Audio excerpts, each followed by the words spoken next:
นับถอยหลังสู่การแข่งขันในงานมหกรรมกีฬาแห่งชาติครั้งที่12อยู่ที่นครหลวงจันทร์เป็นเจ้าภาพในระหว่างวันที่15หา25พฤศจิกายน2025ซึ่งว่าคลิปนี้จะเป็นคลิปทวิตที่ว่ามีการเกาะติดความเคลื่อนไหวของการแข่งขันกีฬาในงานมหกรรมกีฬาแห่งชาติครั้งที่12ซึ่งคลิปนี้เราจะไปเบิ่งบทสัมภาษณ์ของทางด้านคณะนำคณะครูฝึกของทัพนักกีฬาฟุตซอลของแขวงเวียงจันทร์ที่ว่าเป็นอีกหนึ่งตัวเต็งซึ่งก็พิเศษเพิ่นก็ตั้งเป้าเรียนค่ำในงานมหกรรมกีฬาครั้งนี้นอกนั้นเพิ่นมีการอัดฉีดครั้งใหญ่ๆกันเลยเพื่อว่าให้ลูกทีมสู้เต็มที่ไปถึงฝันซึ่งก็น่าสนใจทีมฟุตซอลแขวงเวียงจันทร์ก็มีนักเตะที่น่าสนใจหลายบอกว่าจะเป็นทางด้านคำพาพิพักษ์ขบงและก็มีพวกสาวประตูเหนียวนึบก็คือทางด้านไอ้เจ้าของไอสปอร์ตและก็มีหลายๆคนที่น่าสนใจซึ่งวันก่อนหน้านี้ก็เคยพาทางด้านสโมสร BPC คว้าแชมป์ฟุตซอลที่ผ่านมาก็ถือว่าน่าสนใจทีมนี้ซึ่งว่ารายละเอียดเราไปเบิ่งบทสัมภาษณ์ของผู้จัดการทีมครูฝึกและก็นักกีฬานำกันเลยโดยสบายดีข้าพเจ้าพิทักษ์แสนธรรมวงศ์เป็นผู้จัดการทีมฟุตซอลแข่งจันทร์รู้สึกตื่นเต้นและดีใจหลายที่ได้รับหน้าที่เป็นผู้จัดการทีมนำทีมฟุตซอลไปแข่งขันในกีฬาแห่งชาติข้าพเจ้าหวังอย่างยิ่งว่าอยากเอาเหรียญคำไปฝากชาวพี่น้องชาวแข่งจันทร์มีความท้าทายหลายเพราะว่าพวกเขาเป็นแชมป์เก่าแต่ปีนี้พวกเขาหวังหลายว่าอยากให้ทีมฟุตซอลเฮานี้เข้าได้รอบที่เลิกๆเลยแล้วก็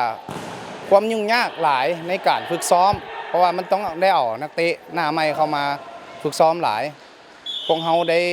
ตั้งใจฝึกซ้อมมาระยะหนึ่งแล้วประมาณเกือบ2 เดือนแล้วแต่ว่าการทำทีมตอนนี้ก็เป็นไปในทางที่ดีแล้วแต่ว่ายังบ่ดีซ้ำที่เฮ็ดมาแต่เฮาก็สิพยายามให้ดีที่สุดเพื่อ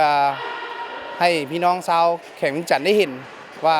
ความตั้งใจของพวกเฮานี่หลายส่ำใดนักกีฬาฟุตซอลที่เตะในลาวลีกที่ได้แชมป์ปีนี้อยู่ในทีมนี่ประมาณ 40% เพราะว่าส่วนใหญ่มันเขาจะไปเตะเดินใหญ่แล้วก็บางคนนักกีฬาบางคนมันอยู่บ่ได้อยู่ในเงื่อนไขตามกฎระเบียบที่กีฬาแห่งชาติปีนี้วางออกมันเลยมีน้อยต้องได้เอาเด็กน้อยมาเสริมหลายตัวนี้เลยเฮ็ดเป็นข้อยุ่งยากให้ทีมหลายเฮากับปลุกระดมจิตใจให้น้องเลยให้ตั้งใจซ้อมตามที่โค้ชเพิ่นนั้นวางออกแล้วก็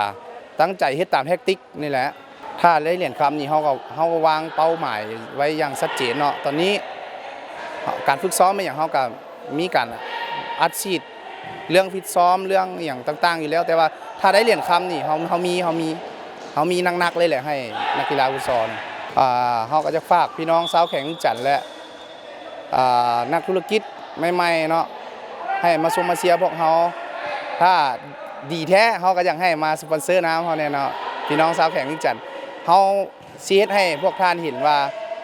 คนแข่งจันทร์ก็เฮ็ดได้คือกันตัวนี้เจ้าสบายดีข้าพเจ้าชื่อไสสนาอินทวงศ์เป็นผู้ช่วยผู้ฝึกทีมฟุตซอลแข่งเวียงจันทร์ปัจจุบันนี้ก็ถือว่าการเตรียมความพร้อมของทีมก็ถือว่าอยู่ในระยะนั้นถือว่าเป็นระยะที่2เพราะว่าเฮาได้การเตรียมมาแต่ต้นเดือน10ส่วนว่าเรื่องความพร้อมมันเฮาก็มีความพร้อมทางด้านทางเทคนิคยุทธวิธีเรื่องการลิ้นการวางเกมวางมาผู้ลิ้นว่าซะและสิ่งที่สำคัญก็คือเฮาเน้นหลักๆคือความสามัคคีในทีมเจ้าสิ่งที่ยังต้องไปทดถอนตืมหรือว่าขอยังคงค้างว่าซะก็ยังมีหลายปัจจัยอยู่หลายปัจจัยส่วนว่านักเตะที่สังกัดสโมสรอื่นที่มาร่วมเฮาก็ยังบ่เข้าใจเรื่องการเล่นเกมของฟุตซอลมันต่างจากเดินใหญ่หลายตัวนี้เพราะสิ่งสำคัญของฟุตซอลมันคือการใช้พละกำลังนี่หลายและบวกอย่างเรื่องของการทักษะเป็นส่วนใหญ่ในตามที่ติดตามมาก็ถือว่าคู่แข่งที่สำคัญที่สุดคิดว่าน่าจะเป็นทีมฟุตซอลนครหลวงจันทร์เจ้าที่ว่ากำลังฝึกซ้อมกันระยะซ้ำเดียวกันเจ้าก็อยากฝากถึง สาวเขตเวียงจันทน์ทุกท่านเนาะหรือว่านักธุรกิจเนาะให้มาสมมาเสียเนาะถึงติดขอบสนามเนาะและเป็นกำลังใจให้ทีมฟุตซอลเขตเวียงจันทน์ให้ได้ครับประสบผลสำเร็จในครั้งนี้หวังคว้าไซเหรียญคำเจ้า บายดีข้าพเจ้าคำผาเพื่อขวงนอกสังกัดอยู่ในทีมบาดเตะฟุตซอลแข่งวิจันทร์ข้าพเจ้าเกิดอยู่บ้านเองไส้เมืองเวียงแข่งวิจันทร์เจ้าอยู่เมืองเวียงฟุตซอลนี่น่าจะเป็นครั้งที่2เพราะว่าครั้งทำอิฐแม่นอยู่อุดมไส้ที่แข่งวิจันทร์ได้แชมป์โอ้แตกต่างหลายเพราะว่าชุดนี้มันฟุตซอลมัน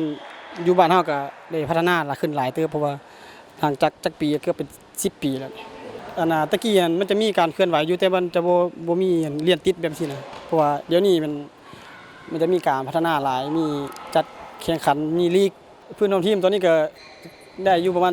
7-80% ละเพราะว่ายังมีน้องใหม่มากก็ยังได้ตอนนี้เรียนรู้หลายอย่างอยู่ก็มีแต่สร้างชื่อเสียงนะอยากให้สร้างชื่อเสียงให้ตัวเองเนาะสร้างชื่อเสียงให้บ้านเกิดแขงวิจันทน์เฮาในได้สิพาทีมป้องกันแชมป์ได้ก็มีแต่ซุ่มใจกันซะแหละก็มีแต่ฝากถึงพ่อแม่พี่น้องเนาะชาวแขงวิจันทน์เฮาเพราะว่าช่วยสมเสียเฮาในได้สิได้ป้องกันแชมป์ในนครหลวงเกมปีนี้